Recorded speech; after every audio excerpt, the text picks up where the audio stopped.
और देखिए, औरंगाबाद का नाम बदलने पर एनसीपी शिवसेना में विवाद शुरू हो चुका है। शरद पवार ने कहा कि फैसले की जानकारी नहीं थी। बड़ी खबर आपको बता रहे हैं, मुख्यमंत्री के फैसले की जानकारी नहीं थी। ये बात पवार की तरफ से कही गई है। संजय राउत ने कहा कि कैबिनेट मीटिंग में फैसला हुआ है, पवार को नाम बदलने के फैसले से एतराज नहीं है। ये भी राउत की तरफ से बयान आया। कैबिनेट में दोनों पार्टियों के चीफ मौजूद थे, ये राउत ने स्पष्ट किया है, क्लियर किया है। तो अब औरंगाबाद का नाम बदलने पर एनसीपी और शिवसेना के बीच किस तरीके से विवाद बढ़ रहा है, क्योंकि ये शरद पवार ने कहा कि उनको फैसले की कोई भी जानकारी नहीं थी, मुख्यमंत्री के फैसले की उनको कोई जानकारी नहीं थी। तो संजय राउत ने साफ तौर पर कहा कि कैबिनेट मीटिंग में ये फैसला लिया गया, पवार को नाम बदलने के फैसले से एतराज नहीं है। आखिर क्या चल रहा है, क्योंकि औरंगाबाद का नाम बदलने को लेकर अब देखिए एनसीपी और शिवसेना में फूट सामने आ रही, विवाद बढ़ता हुआ नजर आ रहा है। और ये स्पष्ट किया जा रहा है कि शरद पवार की तरफ से कि सीएम ने ये जो फैसला लिया, उनको तो इस बारे में कुछ पता ही नहीं, कोई जानकारी नहीं। तो फिर संजय राउत ने कहा कि कैबिनेट की मीटिंग में ये फैसला हुआ है और पवार को नाम बदलने के फैसले से एतराज नहीं है। लेकिन पवार कुछ और कह रहे हैं कि उनको तो जानकारी नहीं है।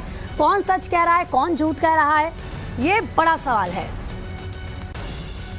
गौरव हमारे सहयोगी बने हुए हमारे साथ। गौरव, औरंगाबाद का नाम बदलने को लेकर विवाद तो शुरू हो चुका है एनसीपी और शिवसेना में, लेकिन पवार कह रहे हैं कि उनको तो कोई जानकारी नहीं मुख्यमंत्री के इस फैसले की। संजय राउत तो कह रहे हैं कि पवार को कोई दिक्कत नहीं। इतना कंफ्यूजन क्यों?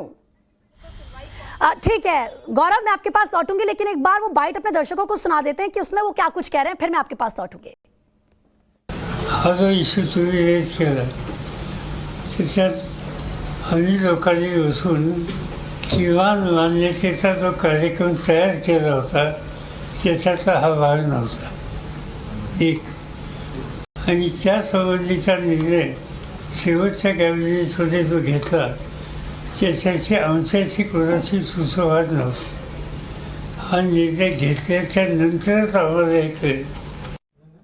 तो देखिए, शरद पवार साफ तौर पर यही कह रहे थे कि मुझे तो इस फैसले के बारे में कुछ नहीं पता, कोई जानकारी नहीं थी। गौरव, और संजय राउत का कहना है कि शरद पवार को तो जानकारी थी। आखिर इतना कंफ्यूजन क्यों? हर बार हम ऐसी तस्वीर देखते हैं।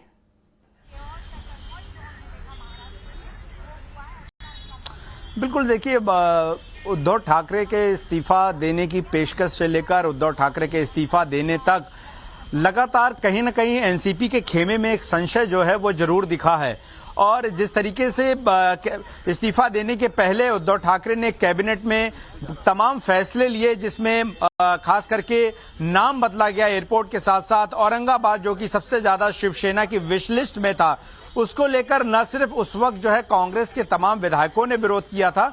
अब शरद पवार का जो ये बयान है, क्या वो ये कहना चाहते हैं कि उन्हें इस बारे में अभी तक कोई जानकारी नहीं थी, यानी कि आखिरी वक्त तक कोई जानकारी नहीं थी, या फिर वो उस फैसले को नजरअंदाज कर रहे थे? क्योंकि एक बात तो तय थी कि जब तक महाविकास आघाड़ी सरकार जो है वो स्थिरता के साथ चल रही थी, संभाजी नगर का जो नाम औरंगाबाद का बदलकर किया गया, उसको लेकर एक अनिश्चितता बनी हुई थी और कहीं ना कहीं शिवसेना के अंदर इसको लेकर आवाज भी उठती रहती थी। और खुद शिंदे गुट के जो तमाम विधायक है जिन्होंने सरकार बनाई, उन्होंने कहा कि हिंदुत्व के मुद्दों को लेकर जो है वो शिवसेना जो है वो उद्धव ठाकरे लगातार एक कदम पीछे रहे। ऐसे में जाहिर तौर पर शरद पवार का ये कहना कि उन्हें ये जानकारी नहीं थी, वो साफ दिखाता है कि वो इस राजनीति में इन्वॉल्व दरअसल नहीं होना चाहते हैं, क्योंकि शरद पवार लगातार इसे शिवसेना ग्रुप की आपसी लड़ाई कहते आए हैं। और जाहिर तौर पर कुछ मंत्री जो हैं वो शिवसेना गुट के जो है एनसीपी गुट के जो हैं वो शामिल जरूर हुए थे कैबिनेट बैठक।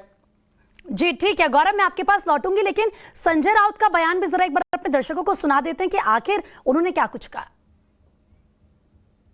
बात ऐसी है कि पवार साहब की भूमिका है, पवार साहब ने इतना ही कहा कि हमसे बातचीत नहीं हुई, इतना ही कहा है, समन्वय नहीं था, निर्णय को विरोध नहीं किया है। कैबिनेट में दोनों पार्टी के प्रमुख लोग मंत्री बैठे थे और एक मत से कैबिनेट में ये प्रस्ताव मंजूर हुआ है।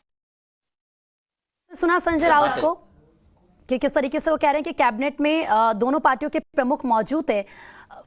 गौरव, हर बार चाहे हम छोटी से छोटी या बड़ी से बड़ी बात कर लें, मुद्दों को लेकर हम देख लें, कहीं ना कहीं क्लैरिफिकेशन संजय राउत को हमेशा देना पड़ता है।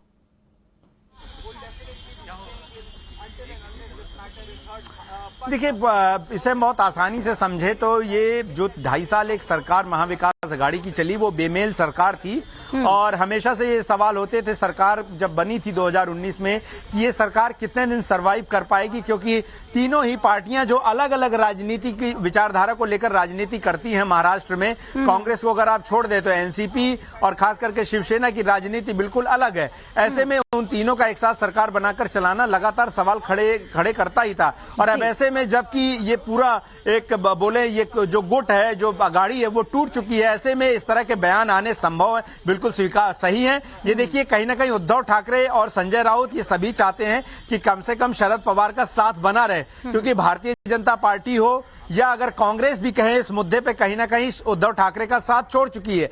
ऐसे में सिवाय शरद पवार और एनसीपी के सहानुभूति के अलावा फिलहाल उद्धव ठाकरे के पास ज्यादा कुछ बचा नहीं है, ना ही उनके विधायक हैं और ना ही उनके पार्टी के तमाम लोग उनके साथ मौजूद है। ऐसे में कहीं ना कहीं ये बयान देकर इस खाई को पाटने की कोशिश की जा रही है कि महाविकास अघाड़ी में 2.5 साल तक जो फैसले लिए गए अंतिम वक्त तक, यानी कि उद्धव ठाकरे के इस्तीफा देने तक, वो सभी पार्टियों के जानकारी में लिए गए और सभी स्टेक होल्डर्स को बताया गया। और ये बात सही है कि मंत्रालय में उस दिन हुई बैठक में एनसीपी, कांग्रेस और शिवसेना तीनों ही पार्टियों के मंत्री मौजूद थे।